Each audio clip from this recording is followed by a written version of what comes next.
بہت سی قسم کی حرکات کرتے ہیں۔ ان حرکات کی ذمہ دار نباتات میں پیدا ہونے والے محرکاب ہوتے ہیں۔ اے، تنے کے اوپری حصے میں پیدا ہونے والا آکسین نامی محرکاب خلیات کی لمبائی میں اضافہ کرنے میں مدد دیتا ہے۔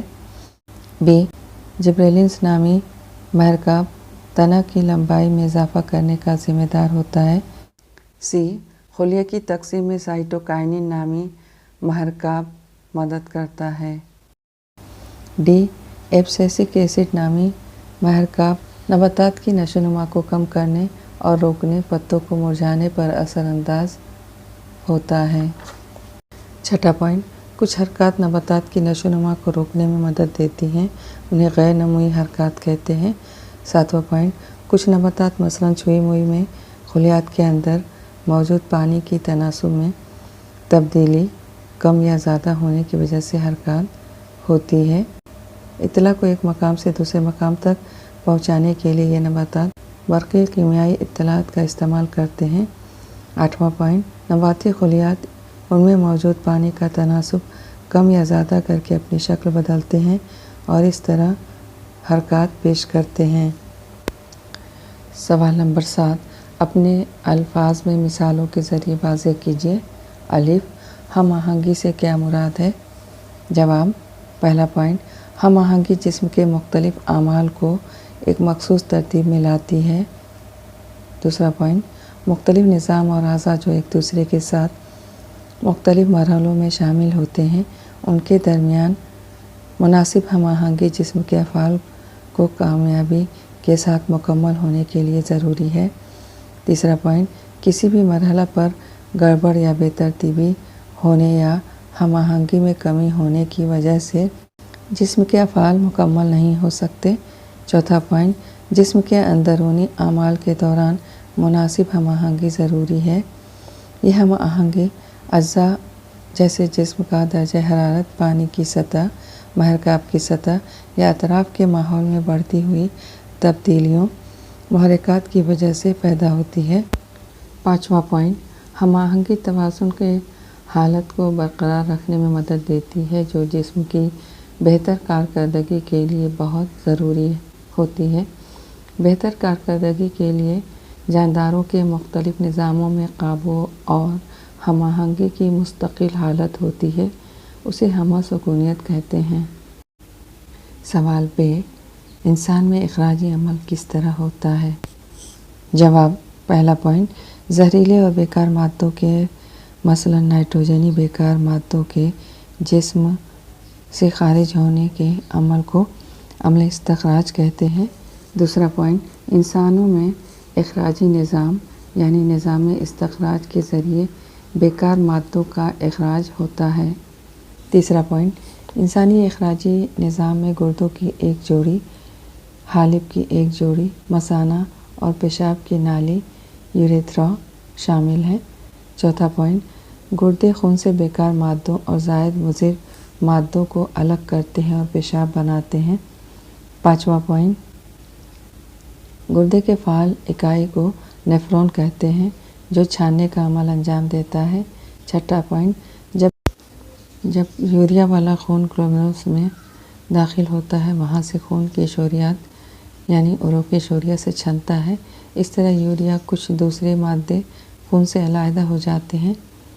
ساتواں پوائنٹ، پانی اور کچھ دوسرے چھوٹے سالمات بومنس کیپسول کے نیم نفوذ جھیلنے میں گزرنے کی صلاحیت رکھتے ہیں۔ آٹھواں پوائنٹ، بومن کیپسول میں موجود بومن کیسا میں جمع شدہ محلول نیفرون کی نلی نما حصے میں جاتا ہے جہاں پانی اور کچھ دوسرے مفید اشیاء خون میں دوبارہ جذب ہو جاتے ہیں۔ نواں پوائنٹ، بیکار مادوں کے باقی بچے ہوئے محلول سے پیشاب یعنی یورین بنتا ہے جو حالب یوریٹر کے ذریعے مثانہ میں جمع ہو جاتا ہے۔ 10واں پوائنٹ، یہ پیشاب بعد میں پیشاب کی نالی مبال مجرول بول کے ذریعے باہر خارج کیا جاتا ہے۔ 11واں پوائنٹ، چونکہ مثانے پر اعصاب کا قابو ہوتا ہے اس لیے انسان پیشاب کے اخراج پر قابو رکھنے کے قابل ہوتا ہے۔ 12واں پوائنٹ، حالانکہ گردے اخراج کے خاص اعضاء ہیں اس کے باوجود جلد اور پھیپھڑے بھی اخراجی عمل میں مدد دیتے ہیں۔ سوال جیم، نباتات میں اخراج انسانی زندگی کے لیے کس طرح مفید ہو سکتا ہے؟ جواب: پہلا پوائنٹ، نباتات کے کچھ بیکار مادے انسانوں کے لیے فائدہ مند ہوتے ہیں۔ دوسرا پوائنٹ، انسان ان بیکار مادوں کو استعمال کرتے ہیں۔ اے، لیٹکس، یہ ربر کے حاصلات بنانے میں استعمال ہوتا ہے۔ بی، رال، ریزن، یہ وارنش، رنگ اور گود بنانے میں استعمال ہوتی ہے۔ سی، گود، یہ چپکانے والی شے کے طور پر استعمال ہوتی ہے۔ سوال دال، نباتات میں نقل و حمل کا عمل کس طرح ہوتا ہے؟ جواب: پہلا پوائنٹ، نباتات میں دو قسم کی عروقی نسیجیں ہوتی ہیں، آبی نالیاں یعنی خشبہ جو پانی پہنچاتی ہیں، اور عروقی نالیاں لہہ جو غذا پہنچانے کا کام کرتی ہیں۔ دوسرا پوائنٹ، سریان کے عمل کے دوران، عمل تبخیر کے دوران پتیوں سے پانی آبی بخارات کی شکل میں فضا میں خارج ہوتا ہے۔ تیسرا پوائنٹ، جس کے نتیجے میں پتوں کے بردمہ میں پانی کی سطح کم ہو جاتی ہے۔ چوتھا پوائنٹ، عمل تبخیر کے ذریعے ہونے والی پانی کی کمی کی بھرپائی کرنے کے لیے زمین سے جذب کیا ہوا پانی پتوں تک پہنچایا جاتا ہے۔ پانچواں پوائنٹ، عروقی نالیاں لہہ کے ذریعے پودے کے جسم کے ہر خلیے تک پتوں میں تیار ہونے والی غذا کو پہنچایا جاتا ہے۔